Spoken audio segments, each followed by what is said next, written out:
Assen, Netherlands, the moto world is in turmoil. After over a decade of clinging to the dogma of the inline-four, Yamaha has been forced to confront the brutal reality of modern racing. Amid a storm of poor results and their star riders mounting frustration, the Japanese manufacturer has quietly pulled the trigger on a radical new project. The long-rumored V4 moto prototype has finally come to life.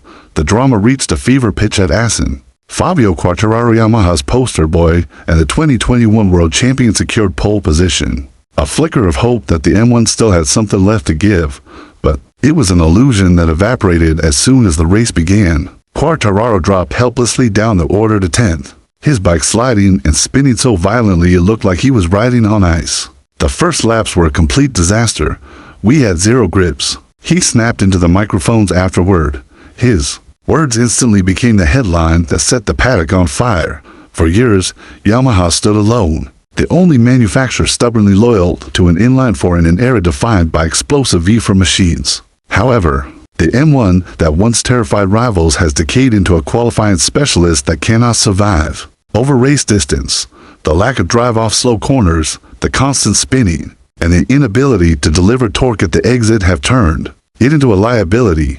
When we start from a slow corner onto the straight, it's a nightmare. Quartararo admitted, sliding, no power, spinning in 6th gear before a fast corner. That's not racing. Just days later, sensational news broke. In a sealed-off private test at Brno, Yamaha's new V4 prototype emerged from the shadows. The machine was slimmer, louder, and unmistakably more aggressive under maximum security. Factory test riders Andrea Dovizioso and Augusto Fernandez spent 2 intensive days evaluating it. Leaked details revealed that while initial lap times were still 3 seconds slower than the M1, Yamaha was not chasing raw pace, yet they were laying the technical foundation for a total transformation. This isn't simply an M1 with a different engine. The V4 is a clean sheet design, an all-new chassis, a 2-into-1 central exhaust, additional cooling louvers, experimental swing arms wrapped in gold leaf heat shielding, and optical sensors borrowed straight from Ducati's playbook.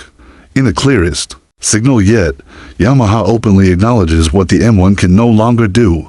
Meanwhile, political tension inside Yamaha has reached a boiling point. Quartararo, who extended his contract through 2026, now openly threatens to walk away if the V4 doesn't deliver. Paolo Palvesio, Yamaha's sporting director, has been forced to step in and steady the ship. "We don't need provocative interviews to motivate us," he insisted in a statement that sounded more defensive than reassuring. But Yamaha is not just talking. They have recruited Max Bartolini, formerly Gigi Dall'Igna, as right-hand man at Ducati to lead the V4 project. This is nothing less than a declaration of war on Ducati and KTM, whose V4 concepts now define the modern moto landscape. Insiders say the philosophy behind Yamaha's new bike borrows heavily from Ducati's Desmo Sedici. A stiffer chassis, extreme aerodynamics, and uncompromising power delivery.